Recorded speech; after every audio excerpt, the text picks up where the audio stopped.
How I knew to slow down a baby's bottle. So the other day I had a patient come in who was having trouble with feeding, choking a lot, had a lot of reflux, just like seemed fussy and uncomfortable with feeding. And so this is what I did. So I fed the baby with the bottle they were using at home, which happened to be a Dr. Brown's level 1. Nothing wrong with that. Fed them in a kind of slightly reclined position because that's what most people feed their babies in, just to see how they do.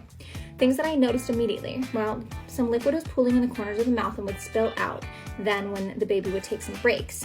Additionally, their sequencing was off, so they would take a suck, a swallow, a few of them, and then have to catch their breath. They'd pause themselves to go.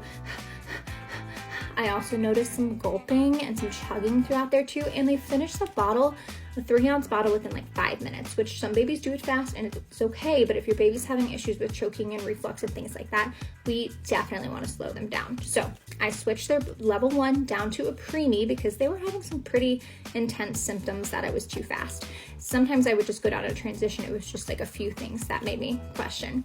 So went to the preemie instead, offered that. Their latch looked great. Their sequencing was much improved. No more pooling in the corners of their mouth, and their rate of feeding looked a lot better. So they finished 1 more ounce in about like 5 minutes, which 5 minutes for an ounce is a lot more appropriate than 5 minutes for 3 ounces. So it was much better for them. Just switched them out in general. And then family let me know that over the next day, they barely had any spit ups, no more choking, and looked much more comfortable while feeding.